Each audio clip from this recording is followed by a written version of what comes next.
All right, everybody, welcome back to another episode with Szotak Andrei. Andrei, how are you doing today?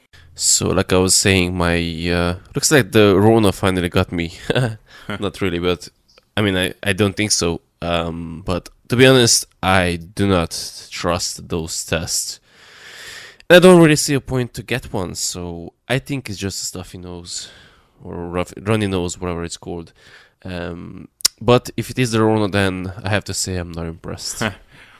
Yeah, I mean, I had a test a few months back, and thank God it was negative.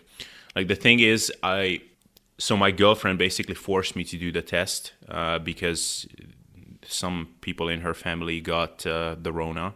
And after that, we only met in masks and stuff for like brief periods. So I ended up getting it, but it was negative. So, and honestly, it wouldn't freak me out that much if I had the Rona. The only reason I didn't want to take the test is because I wouldn't want to get locked up. And like, don't get me wrong, I would have isolated. I wouldn't have gone to the gym and all of that stuff, but I couldn't have gone to the store and I would have had to arrange that and all of that stuff. So I just didn't want to go through. Yeah, I mean, just from a probability/statistics point of view, I mean, considering that we had this since March, gyms have been open since June. That's 8 months at this point. Considering the number of people I am in contact with on a daily basis, at this point, it's just a game of numbers, and I find it really unlikely that, or I find it fairly likely that I got it at some point already. Because, it's so funny when people are freaking out about, oh my goodness, like you have to, wash, they start, disinfecting like the outside of a yogurt container, for example. And I'm like, I interact with a fuck ton of people on a daily basis. So, yeah. Yeah, the only thing that concerns me now is I was honestly, we talked about some mild conspiracy theories and our doubts and this and that, and I don't want to get into that. But at one point, I was like, you know what? If this is all about us getting the vaccine, I don't give a shit. Give me the vaccine. I will inject it into my eyeballs if that's going to make the governments and everybody relax. But now that I'm reading these like, ooh, new variant, like new mutant variant in England and now in Denmark, ooh, this...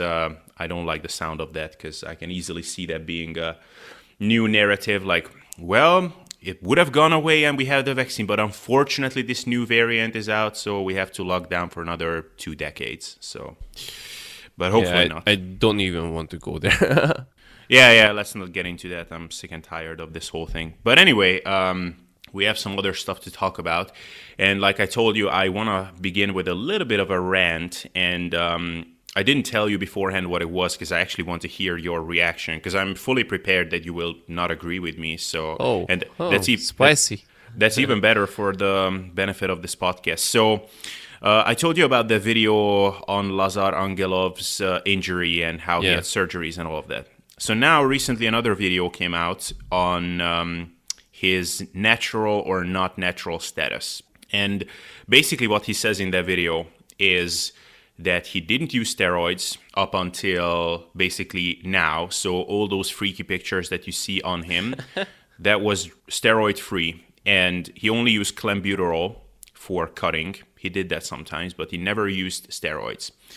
And, he seems honest and genuine in the video, which that doesn't mean jack shit, don't get me wrong. Exactly. And he actually breaks down his stats. So his arms are around like 43, 44 centimeters.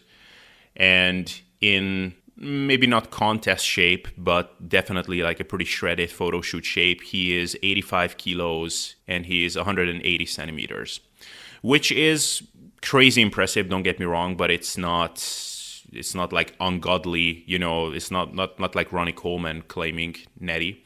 So like that is one thing.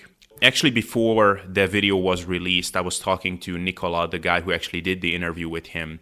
And I was asking him, but like this guy doesn't claim natty, right? Like that was actually when we were talking about his injury, because like, is it one of those Ronnie Coleman cases where he got too strong for his own good and he was doing heavy doubles and triples with weights that he was not supposed to use, but he could use them because he was blasting trembolone or whatever? And then he said like, well, you will see.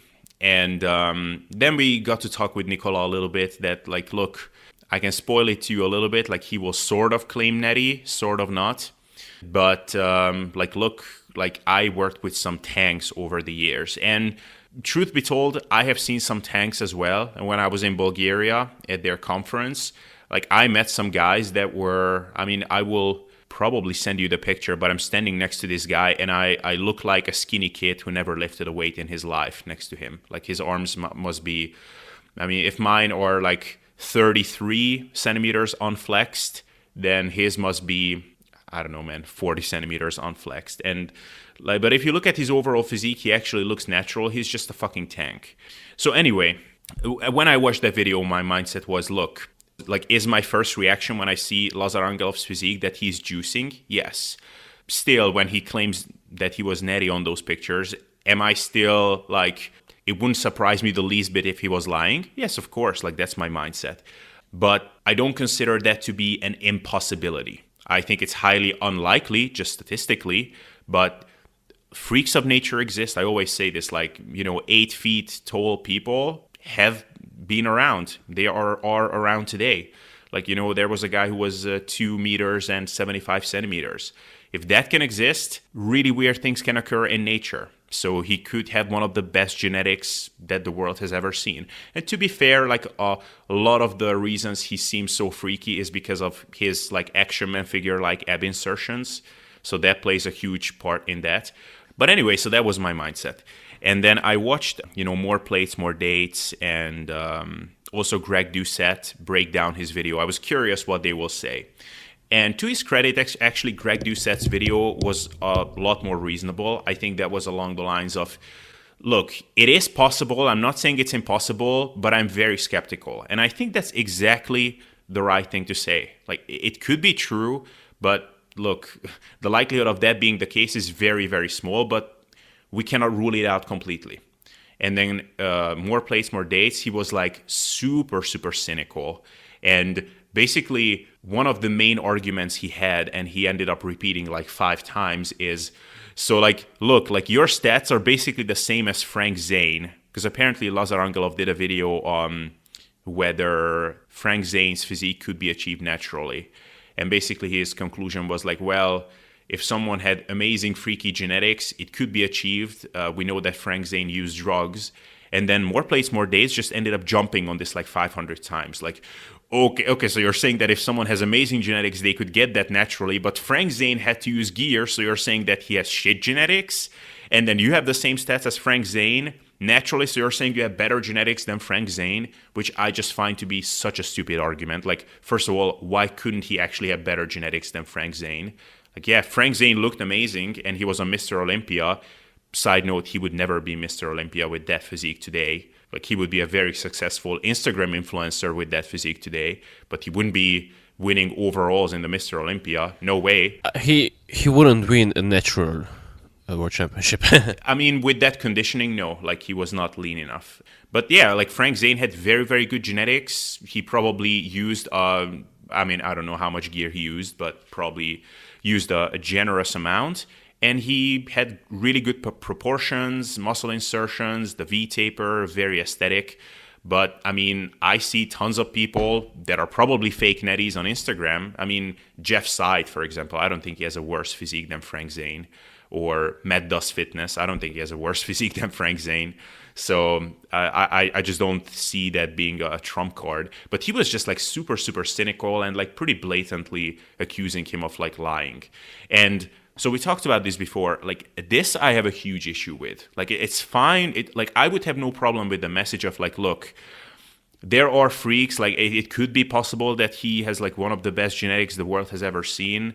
But statistically, it is incredibly improbable. Like, I would have no problem with that statement. But to just like flat out accuse someone of lying, I always end up going back to this point of like, what if you're wrong? Even if it's really unlikely that you're wrong. But like, imagine that you're like actually accusing someone of using illegal substances and lying to everybody, and you're actually wrong. Like, how horrible would that be? So I'm just amazed by the ease at which people are just putting these videos out, especially when you have a following of like, I don't know, 300,000 people or 400,000, like more plates, more dates. So I just got super pissed, and I almost made an Instagram post on this, but I decided not to eventually. But I don't know. What do you think about that? All right, so I'm still not sure what the question is, or what do you want my opinion on, whether Lazar is natural or not? No, not that. No, like, do you agree that it's not cool to put out videos like this when you're addressing the topic like more plates, more dates? Well, I certainly wouldn't call him a liar, because that can be, you could, I mean, especially in the US, you can get sued for anything, so I would probably word it just as Greg said, apparently, because I haven't seen it, but yeah, I would say, is it possible? Maybe. Is it likely? No. And I would leave it at that. I wouldn't call him like, he must be lying. I wouldn't say that on video. Yeah. Well, okay. I'm glad you agree with me on that. Yeah, and people mishear me. So whenever I talk about things like this, they think that I'm this apologist of fake natties and... Yeah, but just 1 second. Like, I'm only saying this because, just to cover my ass. Like, if we were in a room, yeah, I would say, I'm fairly certain he's fucking lying.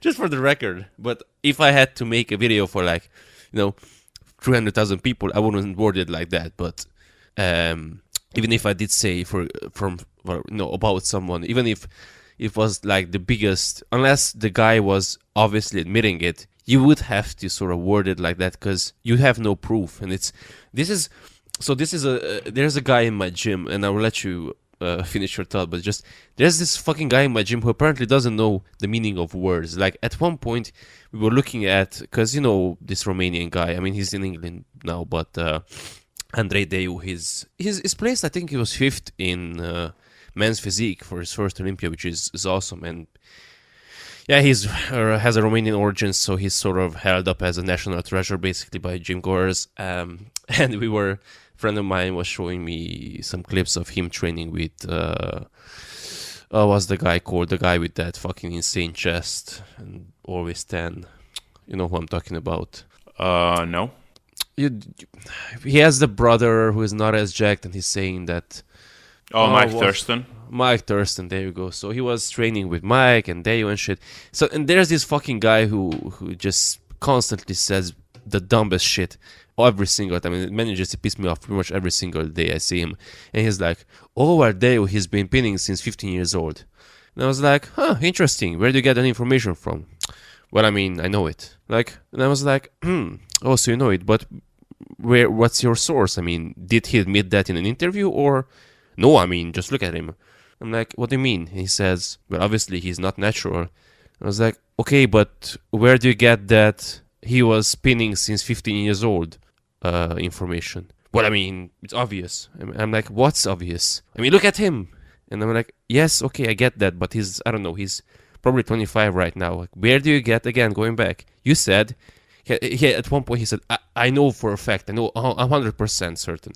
Like you said... you know for a fact, 100% that he's been using steroids since 15 years old. Like, did you see that in an interview? Did you see him or hear him admit it? Like, do you have personal information about him? Or did you just pull that number out of your ass? And he was like, basically, so I was like, okay, so you pulled that shit out of your ass. I get it. Like, this is the dumbest shit. At one point he said that, I don't know, a store was selling expired milk. And I was like... really? They sold expired milk? It was like, well, it only had 3 days until the best or good until or whatever consumed by date was only 3 days away. And I'm like, dude, you don't know what fucking expired means. Expired doesn't mean it's gonna expire 3 days from now. Expired means it's a past tense. It means the date has already passed you by. It's like, you can't say that, you can't go to a store and like, you sold me expired milk because it's going to expire in 3 days, and I don't consider that a long enough time to to buy it. It's like, you're a fucking idiot. That's what it is. so okay, that kind of stuff really pisses me off. It's like you're pulling shit out of your ass, and you're not only that. It's not like he said, well, in my opinion, he's been using it since a young age, which is whatever your opinion. He said, oh, I know for a fact. It's like, oh, that's just fucking stupid. So going back to that, yeah, I would word it a bit more carefully, but mostly that's due to legal reasons, or just so you don't end up with a lawsuit, and because obviously you don't have evidence for it. So okay, what about if you knew that you couldn't get sued if the laws were not where they are, and you had like a following of a few 100,000? How would you word it then? But you still don't know. I mean, I keep telling this to people. I'm not even certain of what I do, because I had a night out when I was 18 years old, and I woke up with a broken jaw, and I still don't remember anything from that night. So I'm not even confident in my own actions. Like, how am I supposed to know what someone else does? So it's stupid to say with 100% confidence. You could use terms like, probable and likely and unlikely. So it's like, it's statistics and probability. Like, is it probable that X, Y, or Z person is on drugs? Yeah. Is it for sure? Are they for sure on drugs? No, because you don't know what they are doing. Again, just unless they admit it or they are openly, because that's the other thing that I find fucking just hilarious and stupid. It's like people who claim that so and so was natural on the Mr. Olympia stage. Like, really.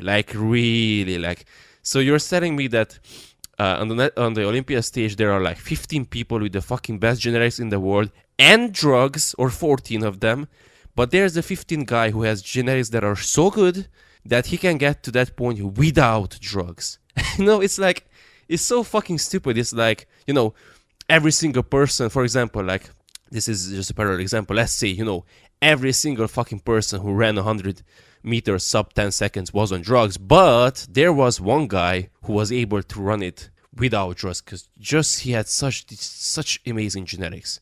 No, no. Yeah. I mean, so this is again, like, I think it's completely okay to think that, and it's also completely okay for you and me to talk about it, or it's a circle of friends or whatever. That's completely fine. But to put it out there for everybody, like, you can discuss likelihoods, your opinion, like a rational take on the whole thing, like, that's completely okay. But I don't so much have, so even if I knew that I couldn't get into like lawsuits and legal trouble or whatever, I don't have an issue with this whole thing from that perspective. I mean, that's a practical issue, but I have an issue with this from an ethical perspective. Even if you're like, to give a stupid example, like, let's say, András, I heard about you from a very reliable source that you're a pedophile. Now, if that was true, then I would be justified in making a post about like, hey, so I used to be friends with this guy, but look, don't let your children train at his gym because he might rape them.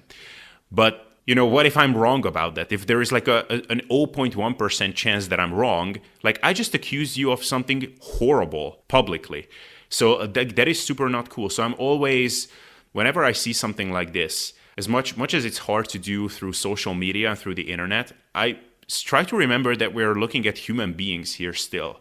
So yeah, Lazar Angelov or Mike Thurston, like, yeah, of course my first thought and then like my dominant thought is that they're juicing and they're lying about it. But I'm willing to consider an alternate, albeit unlikely scenario where they're freaks of nature, they never used anything, and they realized at a young age that they were absolute freaks, and they turned their passion into a career, and they're making videos and they're honest, and then I go on YouTube with like a couple of 100,000 people following me and just saying like, oh, this is a liar and whatever. Like, I imagine if I was that freak, I would be sitting there and it would fucking hurt. Like, they're saying I'm a liar. Like, there are thousands of people in the comment section saying like, oh, yeah, what an asshole, whatever. And there's nothing I can do about it. And yeah, of course, like, we might say like, oh, but these people make a lot of money and whatever. Like what do they care? But it's not just about money. It still fucking sucks. So like, that's why I don't like this whole trend of this being a completely legitimate, politically correct thing to just fucking say the most horrible things and accuse people of blatant lying on YouTube. This is basically my only issue. Yeah, so I have a couple of points, hopefully. And by the way, I have a good recommended reasons for the end of the episode, going off something you said earlier. But so just to give you an example, UFC fans will probably can resonate with this. Just to give you an example of, and you know what, like we are both pretty much against this whole political correctness shit and the fact that these days you can't really say anything without offending someone. But there is such a thing as, or there are certain things that are best kept in private. Like, yeah, the kind of stuff we can talk about in private, or you can talk with the boys at the bar, and the kind of stuff you can, or you should say in public, it's very different. So for example, like UFC fighter Casey Kenny had a featured appearance on another fighter's podcast, Sean O'Malley's, and so basically what happened is probably they were drunk or high or both, I don't know, because I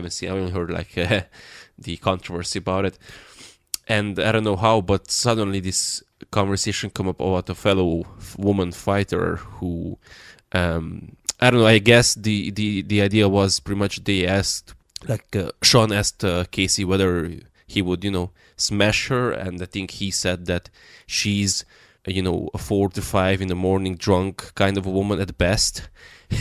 So basically he said that, he would only fuck her if he was really drunk in the morning and, pretty much didn't have any better options. So that's at least how I interpreted it. I might not get the facts completely right, but it gets the point across. Like, yeah, that's stupid, and Sean O'Malley has a big following. Like, that's the kind of stuff you shouldn't say about a woman in general, even if you do think that about her. And that's the kind of stuff you shouldn't say about a coworker, because she's also a fellow UFC fighter. And that's definitely not the kind of stuff you should say on a podcast, which is going to have hundreds of thousands of views and listens. So, that's just one. It's irresponsible, it's stupid, it's disrespectful. That's the kind of opinion that is best kept for yourself, or, to share in private with a friend. Yeah, definitely. And yeah, just so people, because I think I was fairly clear. I think everybody should be able to understand my main point here. But just to be clear, like, I'm not walking around in the world with like completely naive eyes. Oh wait, I'll pull this shit closer. So I'm not, when I see freaky physiques on Instagram or on YouTube, like, I'm not just looking around like, oh, like, I bet that guy's natural. I bet he's natural. Just really good genetics. Like, no, I have the same opinion as you guys. It's just I'm talking about making public claims. Like, that's a very different thing. So just to be clear on that, but I think I was clear on that. So yeah. And just going back to that point, which I also honestly also disagree with, but the fact that people compare a natural to someone who was a known drug user and somehow justify that as evidence that they cannot be natural. It's like, no, Arnold was 6'2" at whatever height, so it was on drugs. So you're saying that a natural can be just as big? Yeah. It's like, but you don't think Arnold had good genetics? Of course I do. But it's not like someone can't have better genetics and or better, Like, yes, I do think that to some extent the improvements we have made in, training and diet knowledge and supplementation, although supplementation to a smaller extent, but simply I think avoiding nutrition deficiencies and that sort of stuff I think can go a long way. And I don't think that Arnold had like the best genetics ever. I mean, he obviously had fantastic genetics for that era, but let's think about it. I mean, the sport wasn't so popular, so relatively speaking it was still a small sample size. So yeah, I actually can believe that someone who is 6'2" can be just as big as Arnold naturally. Now, he might not look as good as him, but it's like Arnold, if he was dieted down to today's standards, he wouldn't be 240. I mean, he would be, what, 220? Yeah, maybe. And if Arnold was 6'4", that's what, almost 195 centimeters tall? Or no, I think he was 188 or something. I think he was like 186 or 187. Okay. But still, I mean, 187 and 100 kilos on stage, yeah, that's big. but it's not unreal big. I mean, if you think about it, Big Ramy is 140 kilos at 170 centimeters. If you want some stats to blow your mind.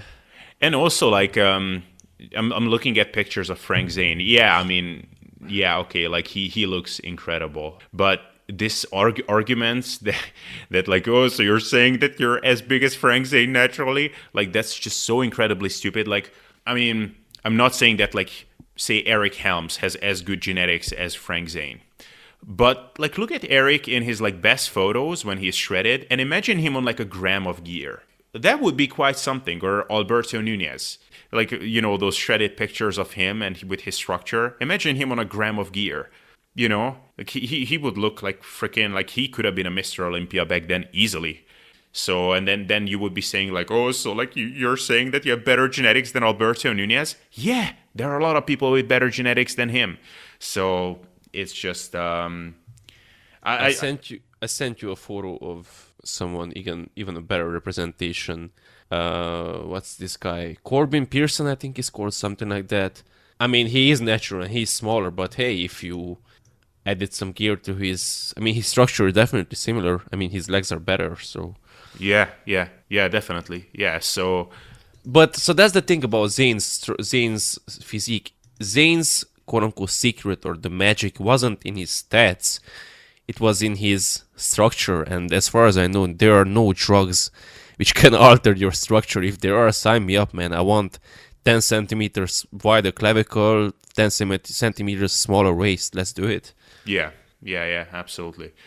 Yeah, so, yeah, and the thing is, like, what we are discussing here, it's not like freaking rocket science. Like, I'm sure that More Plates, More Dates, Derek, let's just call him Derek, he would agree with all of this if he was on this podcast. And this is, again, what we talked about. Like, he's a smart guy. He has pretty intelligent takes most of the time. So I'm sure if he was on here, he would be like, yeah. Like, you know, we would get to a common ground in like freaking 5 seconds. But then I guess he does like 2 videos a day or whatever. Sometimes he just doesn't want to put in that much thought. But it's like, oh, well, on YouTube it's totally cool to accuse people of lying and whatever. So whatever, I'll just put out this video. Won't even think about it beforehand. Just record as I go. And, you know, and this is what I have the issue with. Like, it's such a fine thing to say on YouTube that, yeah, you can just like ramble, and as you're rambling, just accuse the hell out of someone's lying. So I don't like it. I don't like it at all. So I tend to notice that people who use drugs are in general a bit more skeptical of others. And you would say that's the case for naturals, but in my experience it's more common for drug users. For what I've seen, if they are on drugs, then somehow they assume that everybody else must be as well. And I'm not saying that it's he. I mean, I was talking in private with Greg Knuckles about a guy who's like, he posted, I don't know if you've seen it. It is, I don't know, unfortunately, I don't remember his name because I don't follow powerlifting that closely, but this guy, I think he squatted in the gym, it was 70 pounds or 80 pounds over the current world record. So the guy competes in the 83 kilo weight class, and he squatted 300 and, I don't know, 40 kilos or something like that. And I was saying to Greg that, you know, I remember when Lane broke the 93 world record with 303 in the squat. Yeah. Jesus fucking Christ, we came a long way. But here's the thing, it's about incentives. So, for example, do I believe that, you know, people in the Olympics are juicing? Yeah, I mean, we have evidence for that. I also, like, do I believe that people are juicing in, like, the UFC? Fuck yeah. And I know I heard you mention this to, what's the guy, Brains and Gains Dave guy, Marconi. Dave, that yeah, like, are Ronaldo and Messi juicing? Like, yeah, of course they are. I mean, they are not taking Trembolone, I wouldn't assume, but fuck me, I mean, I'm 95% confident that they are an EPO, for example, or something that improves their endurance, or recovery, or GH or something like that. But people have this notion that, oh, well, if they don't look like a bodybuilder, then somehow they are not on performance-enhancing drugs. It's like so laughable. And I honestly think that the use or percentage use in natural bodybuilding, for example, is much, much, much lower compared to sports where people wouldn't really assume that would be the case. So people probably would, like, if they asked, Gen Pop people from the street, person from the street, like, what do you think is the sport with the highest prevalence of drug use? Probably they would say, well, let's presume for a second that they know of the existence of natural bodybuilding, because most people don't. They just think of, the biggest guys. But let's hypothesize that they do. They would probably assume that natural bodybuilding. But I think that's probably one of has the smaller percentages of use, simply because there's no incentive. I mean, you win what? You win the awards and you get $1,000, $2,000, $5,000 at max. Yeah. But when you win, like, I don't know, $15-20 million or euros per year, there's quite a big difference. So that's why for example, my base assumption is with someone who makes a living from their physique. Like, of course they are on drugs. I mean, why I would be on drugs, for fuck's sake? I mean, shit, I would be on drugs probably if someone just covered the expenses and they gave me nothing in return. So it's like, if it was a net neutral financial investment, I think I wouldn't hesitate for too long. Yeah.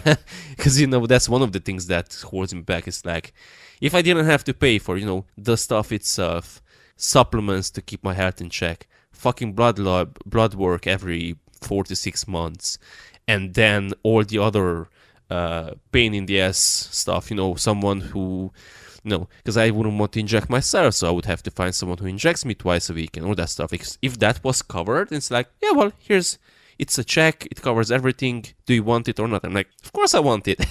Now imagine add on top of that someone who makes, either as, again, movie stars, like the most stupidest question you can ask. Are movie stars on drugs? Like, what do you think?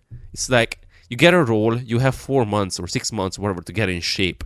You have fucking virtually unlimited funding for a big movie, of course. I mean, but people, you don't usually ask about movie stars who appear in movies which 5 people have seen. Yeah. It's usually Marvel movies, DC movies, and that sort of stuff, superhero movies. Yeah. It's like, duh. Yeah. I'm just thinking about it now. Like, yeah, if I was like one of these like fitfluencers, aesthetics people on social media. And let's say, so if I had like a subpar physique but I really wanted to become a fitfluencer, then I would probably use it. I mean, well, that's actually tricky, because I would have to be very confident that it will actually work out. And just because I will have a better physique, I will become famous. If I had like super good genetics and was already like pretty big, then I don't know, probably I wouldn't, because like, why risk like extra complications because of it? Like, whatever, like some people will unfollow you will lose respect here and there, whatever.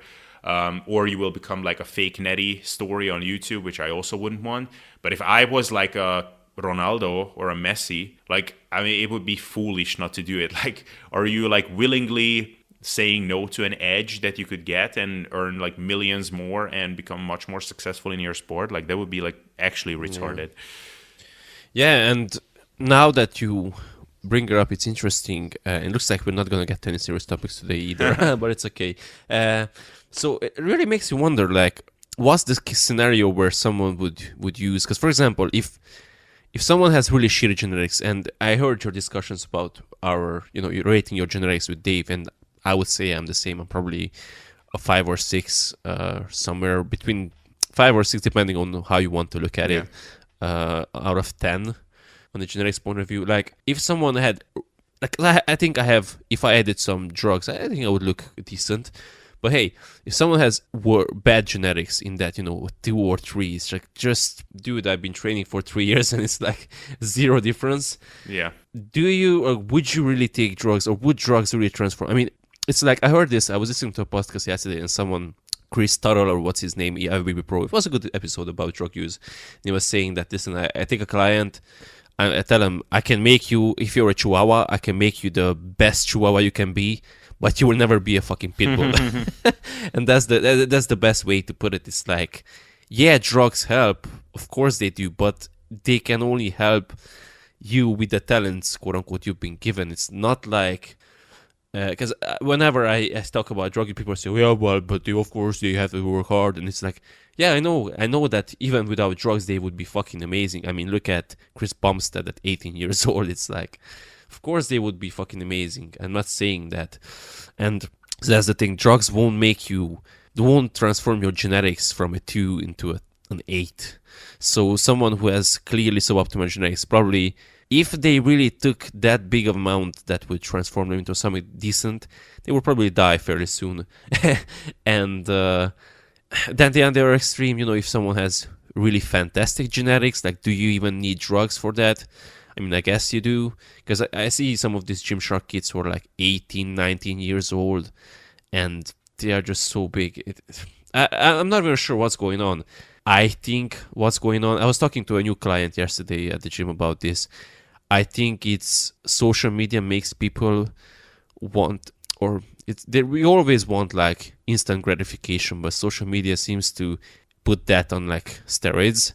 So basically, if you grew up in the Instagram era, it's very hard to wait 10 years, for example, especially if you're someone who has, let's say, a pretty face as a guy, if you're handsome.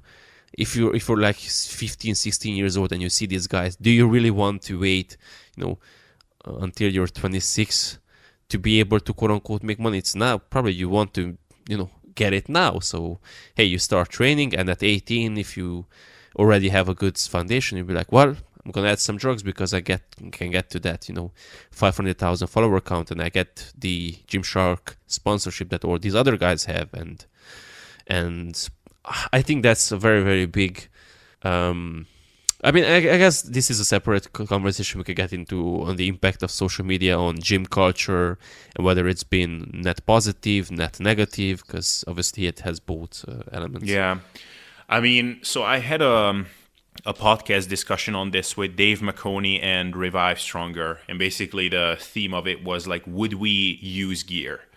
And like in the beginning, we were talking a bit about the whole argument of like, why would you use gear if you're not going to make a living out of it and if you don't have huge potential?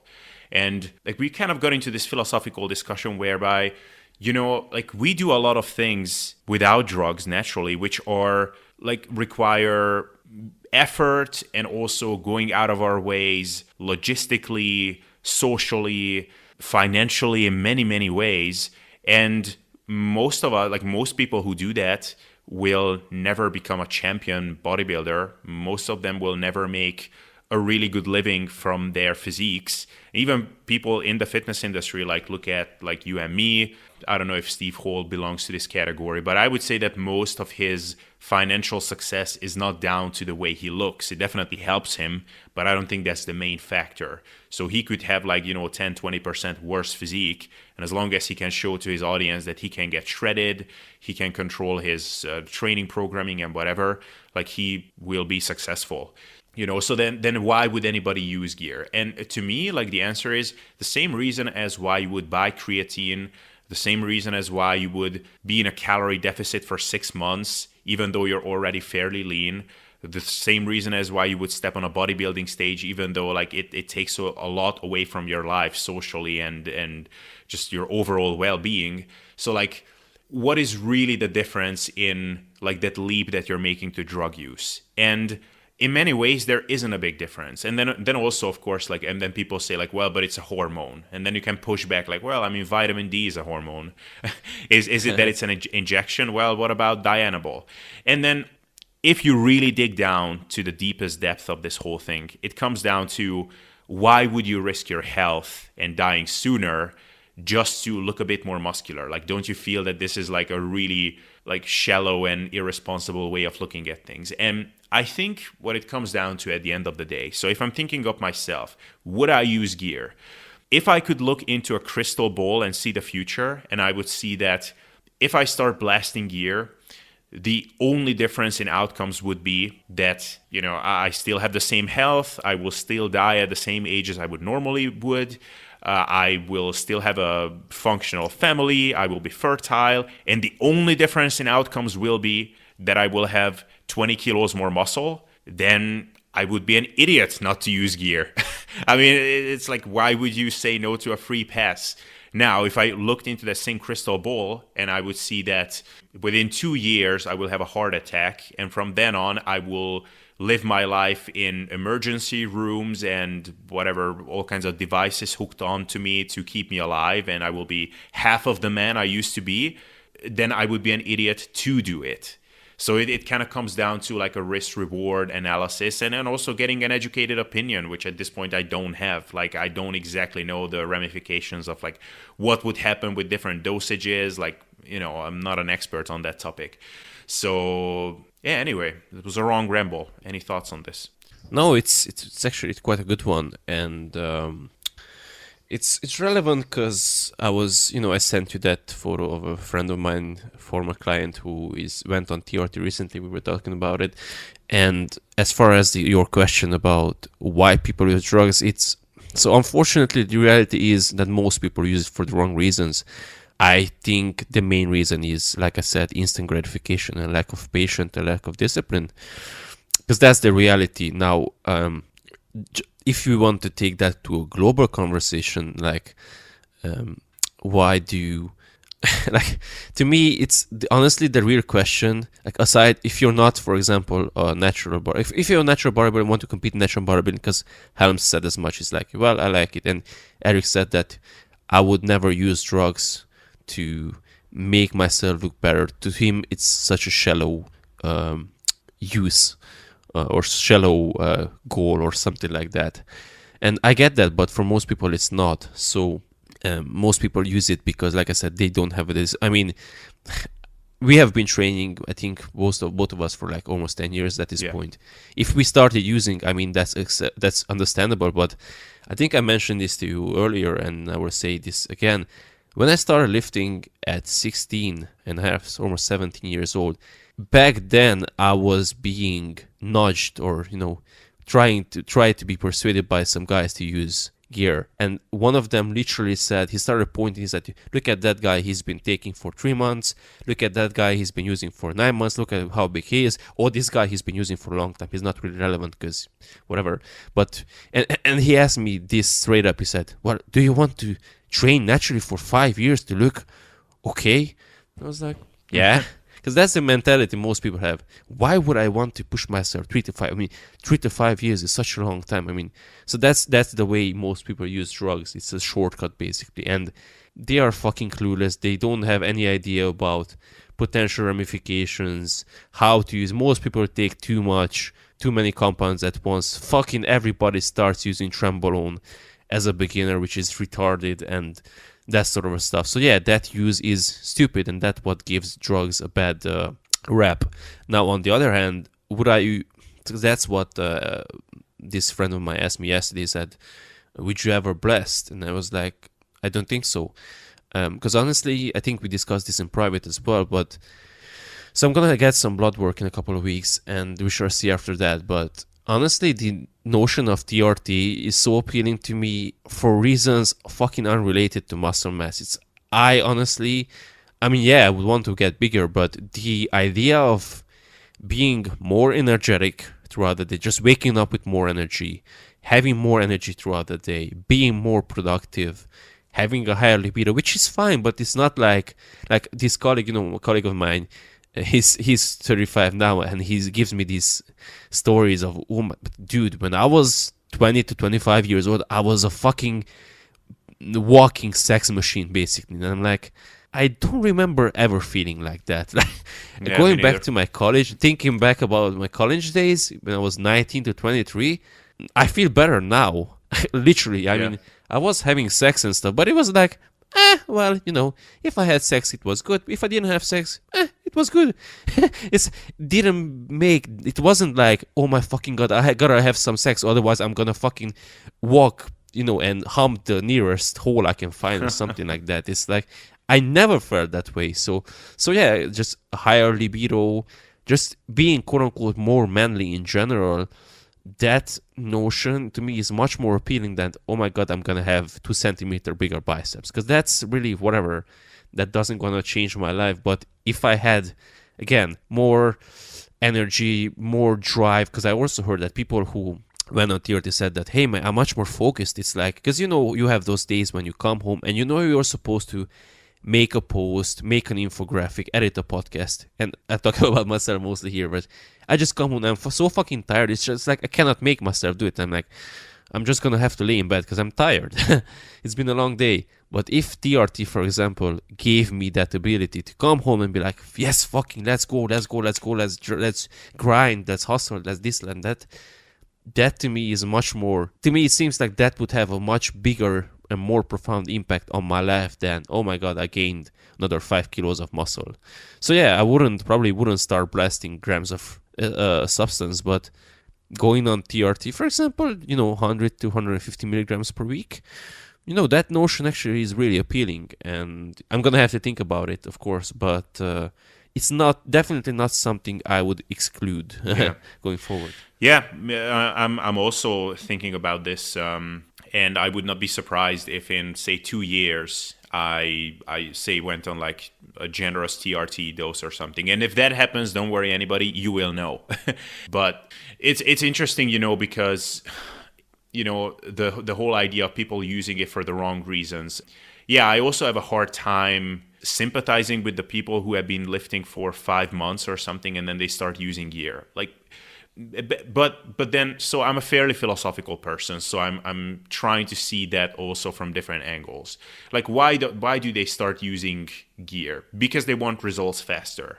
Now, don't we all want results faster? Like, we didn't just go to the gym with like, oh, whatever, I'll just do the least amount that I can to get the least results. No, like, we tried optimizing things. We bought supplements. We started using creatine, all of these things because we wanted an edge.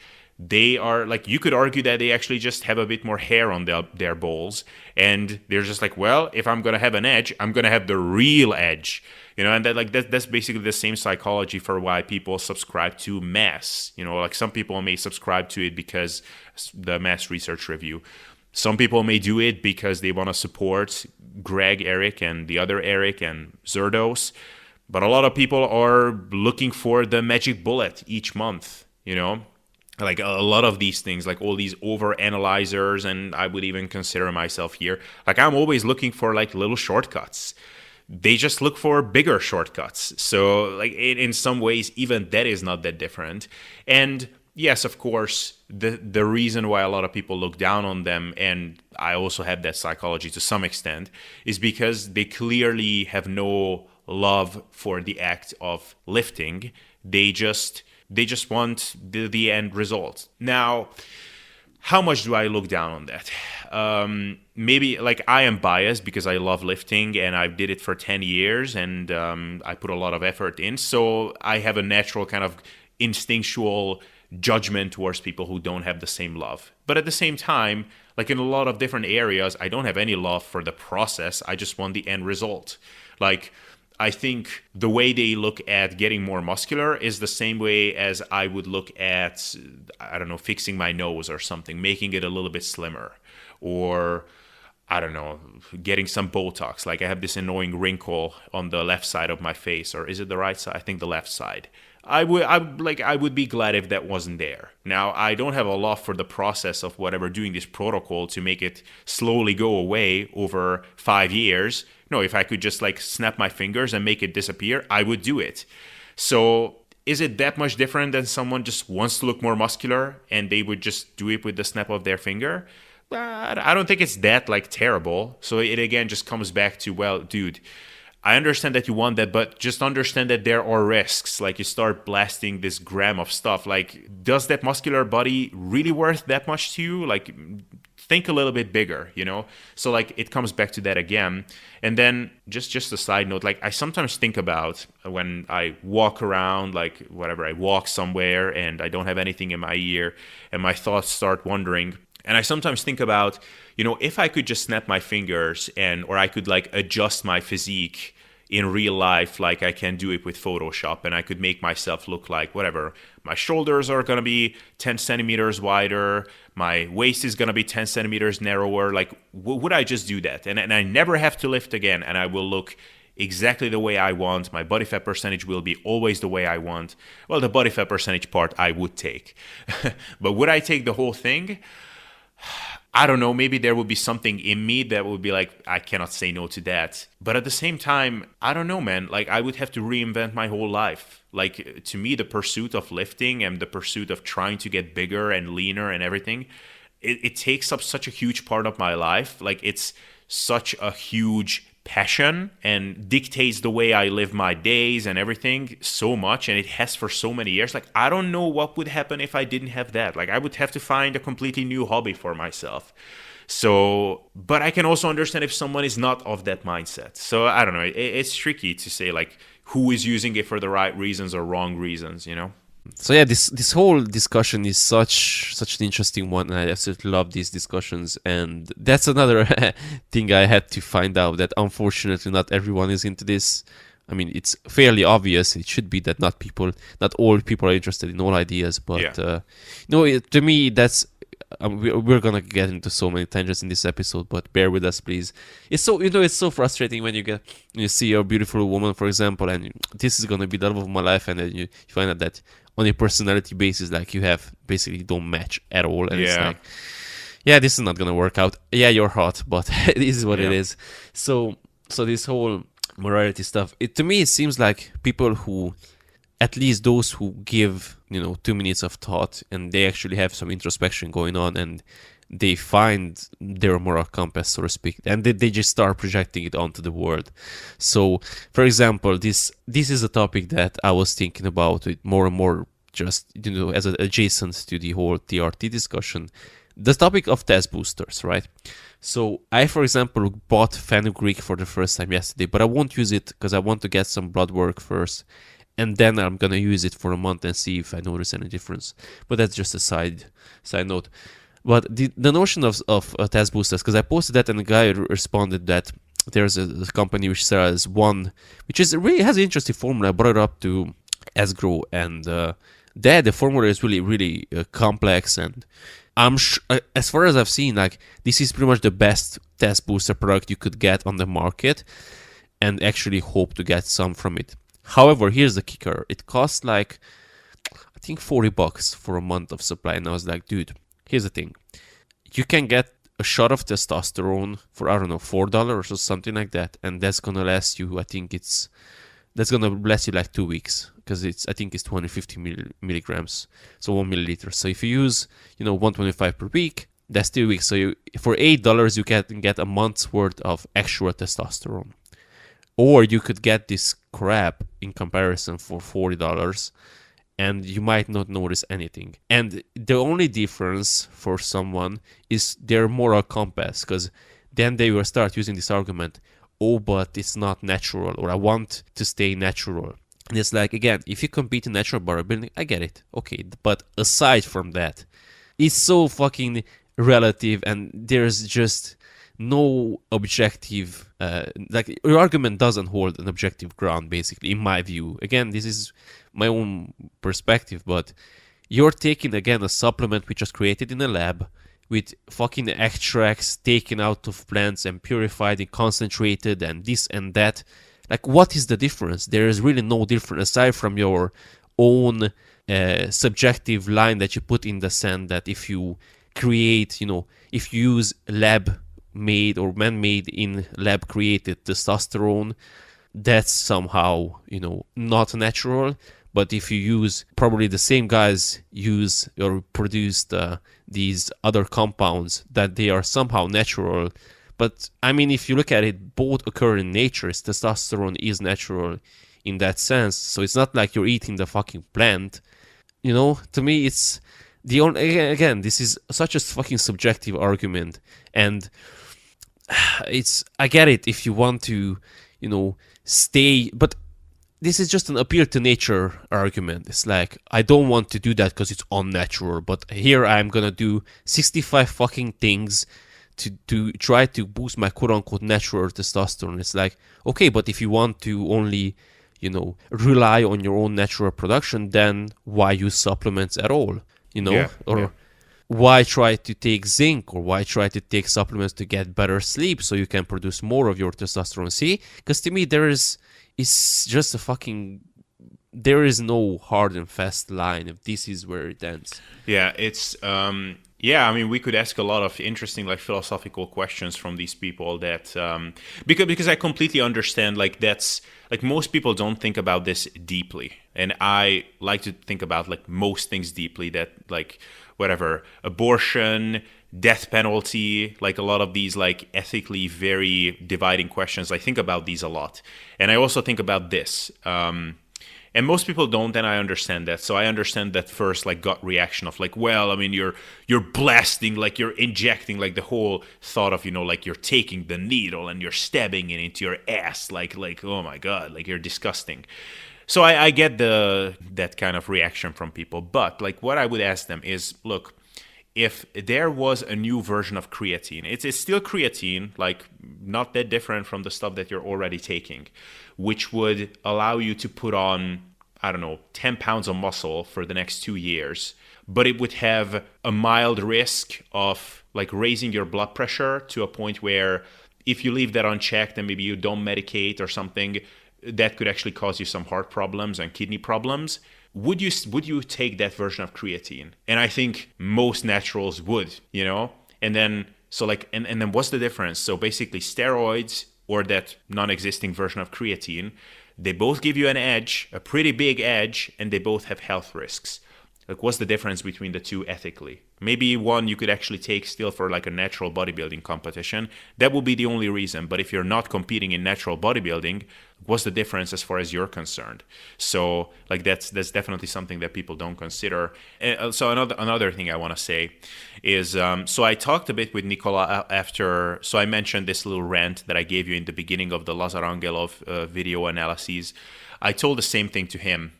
And we got to talk a bit about it a little bit. And he said, like, yeah, I mean, you're pretty much anybody's best option is, like, if they start using gear, just admit it. Like that's the easiest way for everybody. And I agree with that completely. But then I also said, like, I think for anybody who is, like, an entertainer or, like, a fitfluencer who just wants Instagram followers and sponsorships, I agree that's the best way to do.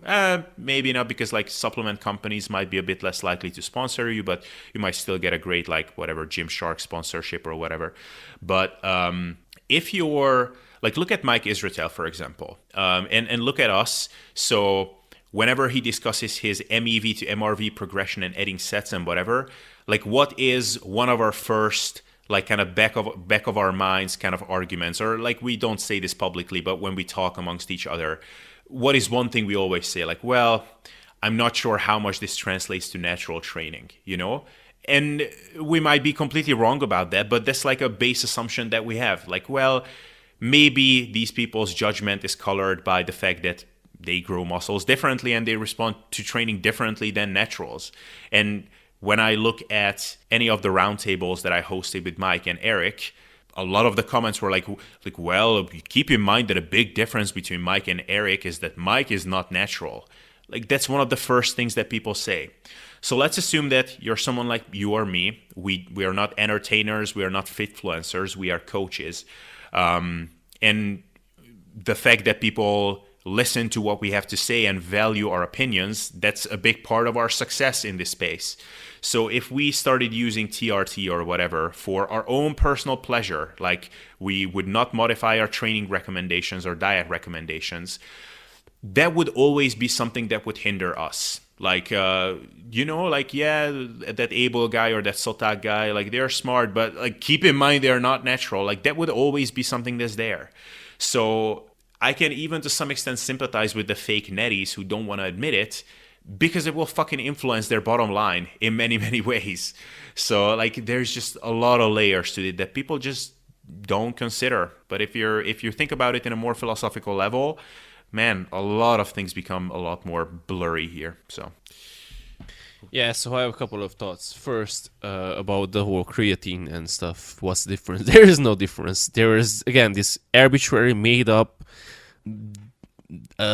difference that people use or have in their minds, and it's like, to them I would pose this question, okay, what's the difference between someone who was born with a naturally 1,000 nanogram per deciliter or 1,200 testosterone level versus someone who's been born with 400 or 350 to 400, and now they started using 75 or 1 milligrams per kilo of testosterone per week, and now theirs have been raised to 850 or 900. What's the difference? I mean, why is the second unfair? Why is the first one fair? If you want to talk about fairness, because, oh, well, it's not fair. I mean, sports are not fair. Life is not fair in general. People who are taller usually have better success with women. Thanks, mom or grandpa, because my dad was a short motherfucker, so fuck him. He was a horrible human being, so whatever. But my grandpa is fairly tall, so I probably got my height from him, so thanks for that. But I don't know how, but I woke up I think I dreamt it or something, but I know I woke up with this idea in my mind today that most of the stuff, most of your assets or virtues are a question of luck. And that's where I sympathize with the argument of, whether you believe in free will, for example, because people, oh, well, I hate the argument, but that you can do anything you want or anything you set your mind to. No, you can't. And honestly, most of your assets or abilities are down to luck. Your height, luck. Attractiveness, luck. Intelligence, mostly luck. Where you're born, luck. The financial or, societal status of your family you're born into, luck. What kind of parents you get, luck. And it's like that's the unfortunate reality. Most of your success has already been determined by the time you're born. And of course, there are things you can do. But again, hard work beats talent. Guess what determines hard work? Or the ability or capability or willingness to put in hard work? Genetics, which is, again, down to luck. So it's not, everything is subject to luck. So that's just the first argument or the first part. It's like, so yeah, just one thing I wanted to interject to what you said. So if someone had access to some food, which was like 0-calorie pizza or 0-calorie ice cream, which was actually tasted exactly like the real thing, and let's say it was as filling, but it was 0 calories, I would actually consider that to be just as big of an edge for a bodybuilding competition as steroids. Of course, but imagine you live in a society which doesn't have diet drinks. Imagine you live in a society which doesn't have these are things, and again, this goes back to the whole obesity argument and why I said in the last episode that I am really sympathizing with people who struggle with, losing weight. It's like Alan Flanagan brought this up in the discussion that they had with Danny. It's like, there are people who don't have a refrigerator and they don't have a fridge, and that's something that people don't even start. It's like, how can you not have a fridge? Now imagine trying to diet and you don't have a fridge. It's like that's just the first part. And then, okay, you have a fridge, but you don't have anything put in it. Imagine that you live. I trained some people they don't have low-fat dairy, for example. Imagine that, for example, I eat a fuck ton of cottage cheese or Greek yogurt. Imagine that every single tub of cottage cheese or Greek yogurt you have to eat is 10% fat. Now try fitting into your calories that way.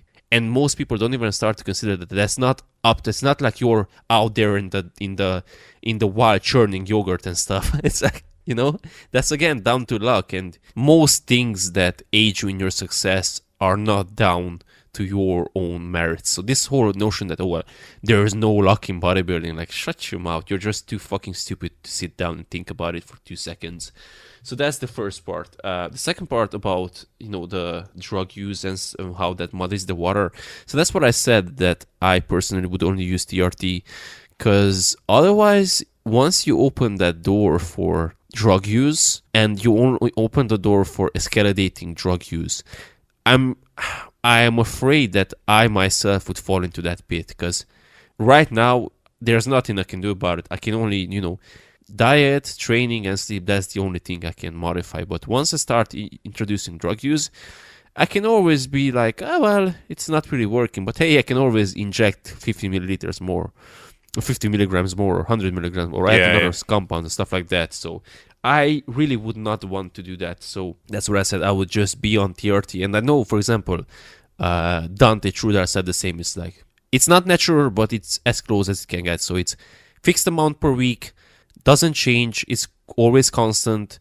whatever I'm doing, I cannot just rely on drug use, because so many people do that. They rely on the drugs. Pretty much every single question they have, the answer, up the dose, up the dose, up the dose, up the number of compounds. And that's how you get into health issues. And yeah, but otherwise, yeah, it's a really big concern, because this is also something that crosses my mind, like, do they increase sets because it's better, or do they increase sets because simultaneously they increase their dosages? Yeah. And obviously that's not relevant for naturals.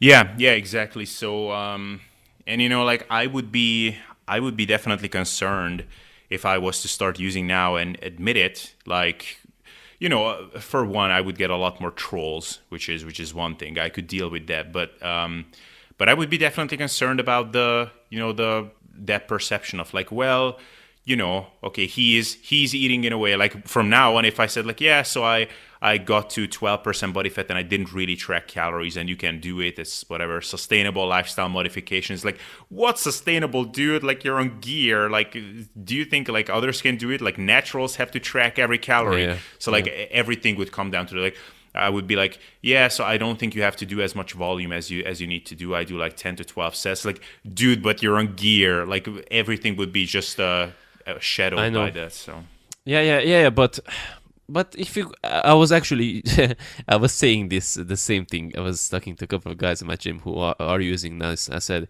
listen, I would seriously consider hopping on just a small, because when I was saying what I would use, a couple of people said, but that's nothing. And I was like, yeah, well, exactly, that's the issue, because you have this idea that you have to use 600 milligrams to get some effect. But anyway, here's the thing. People are going to believe what they're going to believe. So, for example, if I went on TRT and I started, making gains again, I put on 10 pounds in a year or two.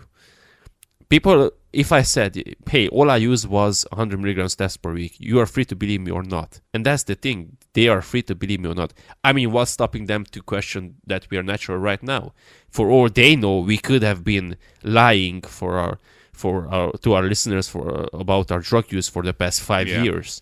Maybe we are so genetically unblessed that we would be 143, 183, 184 centimeters tall, and we would actually be only 73 kilos unnatural. But now we are 83 kilos because we started using testosterone and we're secretly injecting 600 milligrams per week. I mean, they don't know. So it's like, you are choosing to take our words right now. So why would you, Yeah.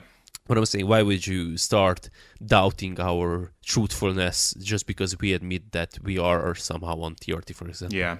Yeah. So I think it's pretty much the moment I would choose to hop on would also be when I were to become educated enough so I could actually coach people on that too.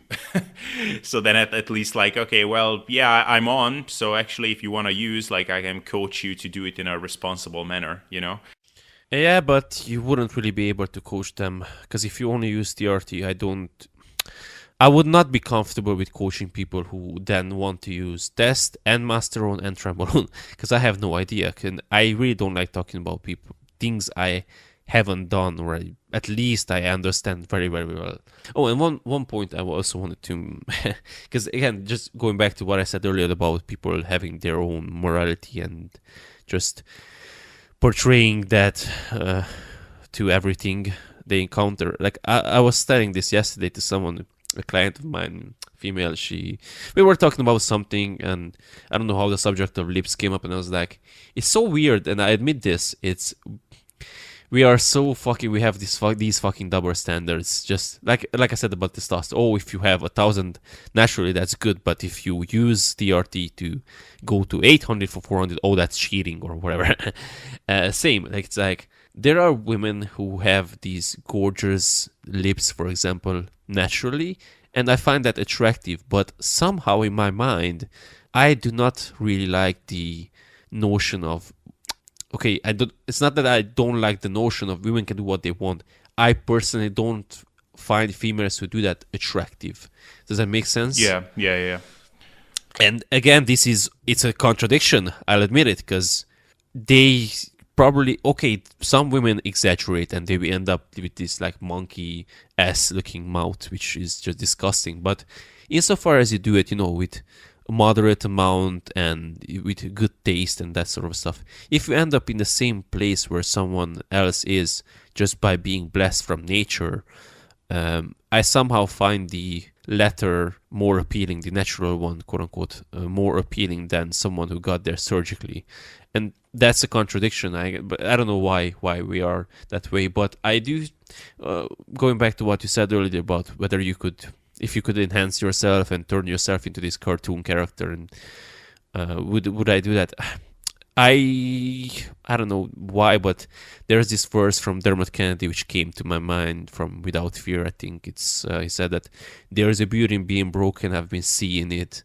So I think there is some beauty in being quote unquote imperfect. And the more I see women who, enhance themselves, their breasts, their mouth, their lips, and whatnot, I don't know, I feel like you lose your identity a bit. And I get it if you're uncomfortable with the way you look, or you whatever, you would want to do this for yourself, that's awesome. But I do think there is a point, like for example, the notion of gene editing, like, are we gonna end up in a society where everyone is just gonna look the same? Yeah. Because, if you start designing babies and every guy is going to be 6'2" and have this much muscle mass and this low body fat and this and that, it's basically just going to be Xerox copies of each other.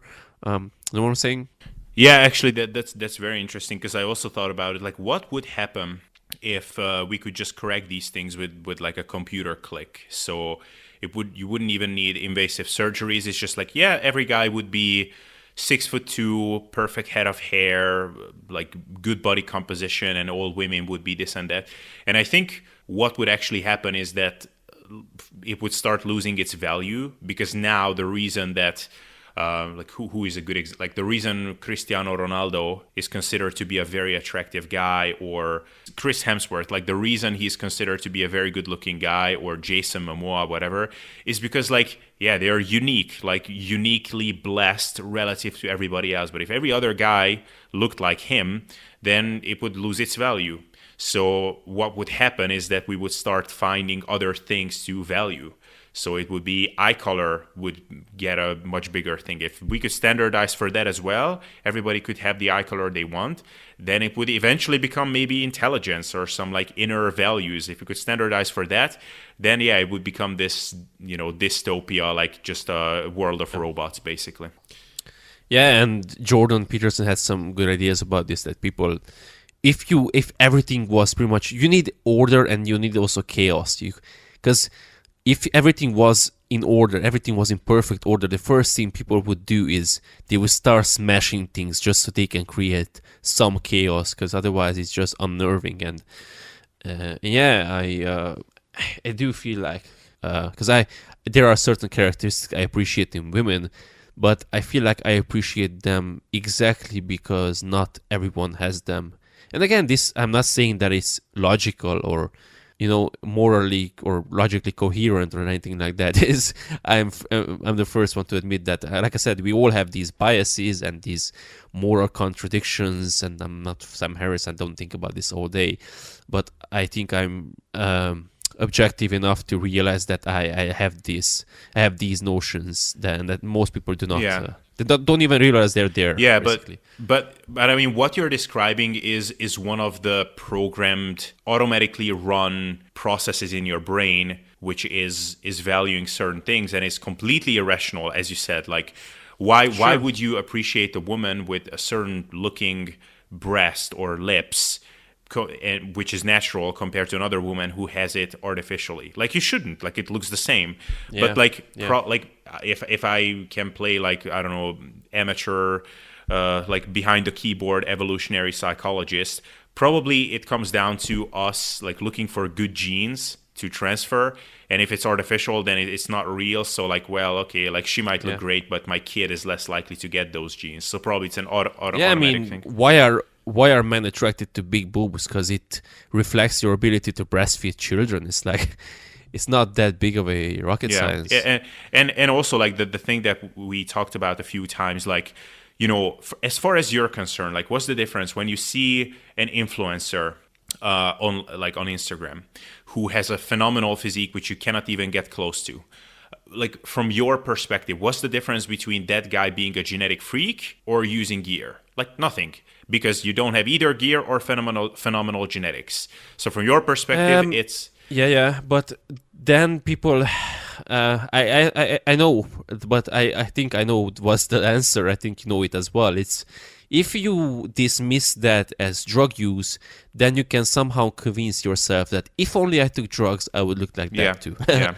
Exactly, and probably also that like the same mechanism for which you're like less attracted to artificial lips than the same looking natural lips. It's like something intuitively, subconsciously makes us value natural talent more than artificially enhanced talent. Like, and that's the explanation basically. So yes, even though logically it seems logical that like, why are you angry at that fake natty for not disclosing that he's using gear? Like, why are you more angry at him than the guy who is just, posing with his amazing genetics and is not making the disclaimer every time that, like, just so you know, just because you're taking my chest training tips, you won't get my chest because I have amazing genetics.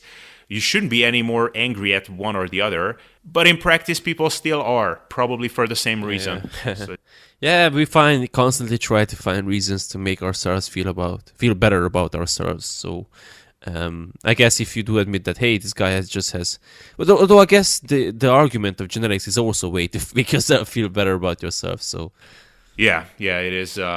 It's fascinating, man. It's such like there are things that people forgot to think about because it kind of became the standard. But when you actually do start thinking about it, it becomes this very fascinating concept. Like this is one reason why, like I mentioned, like the topic of, for example, death penalty. Like, I don't have a hard stance on that either way. I think I have a pretty like reasonable stance on it, like that of most people.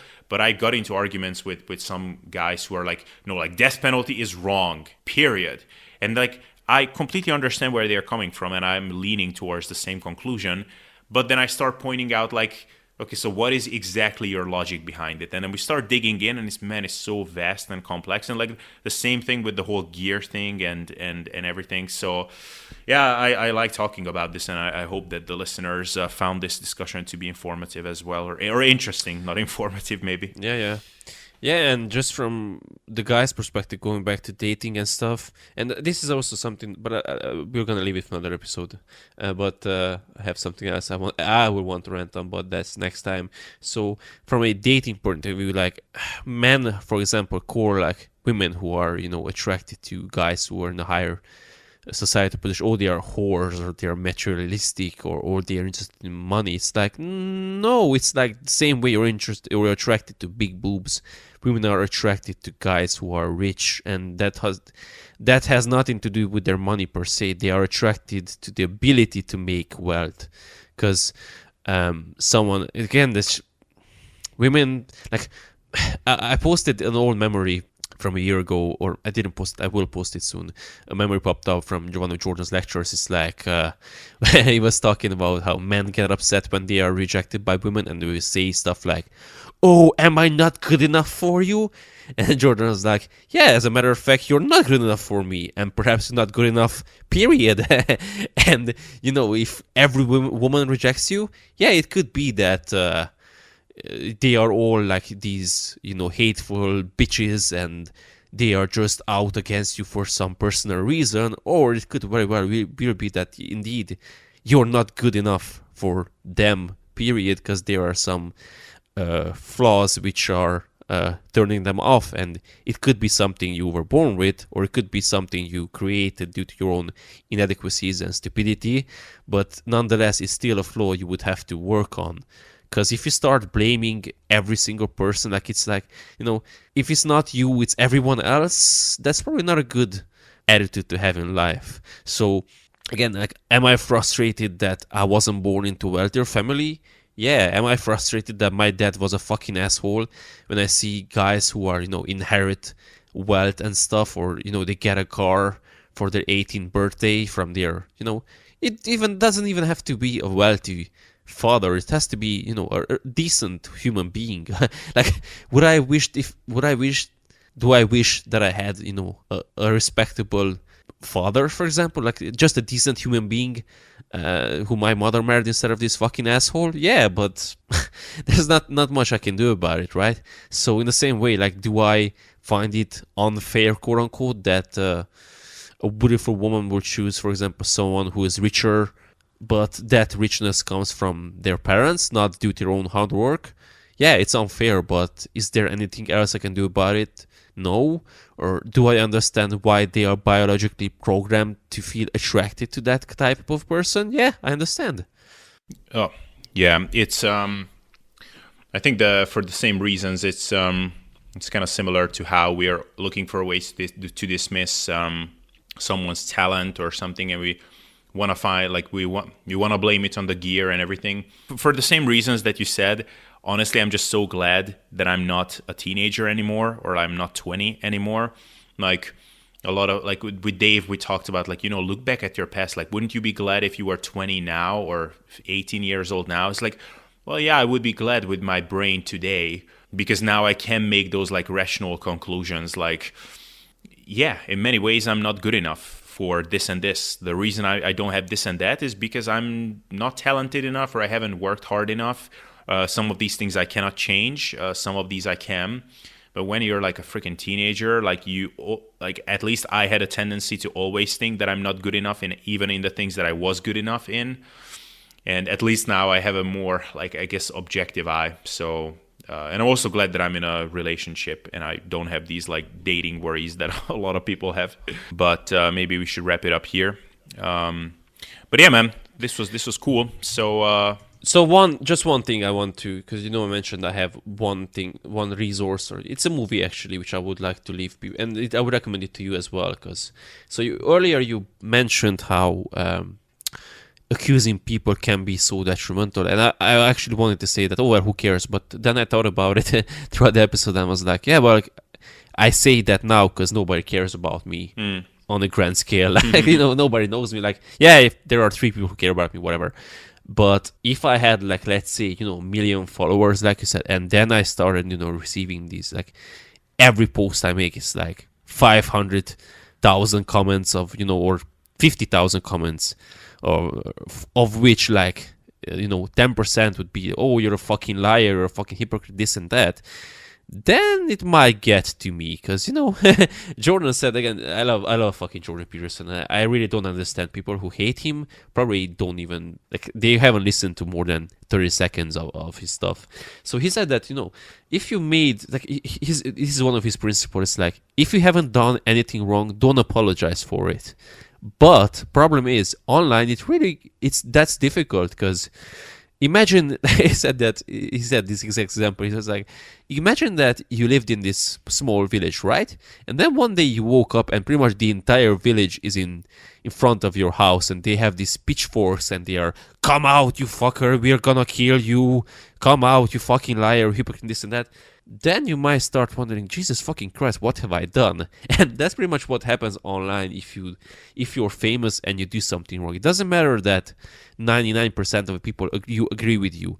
If there is 1% who disagrees with you, that 1% might mean thousands of people, tens of thousands, hundreds of thousands of people if you're someone like super. Imagine if The Rock did something. Yeah.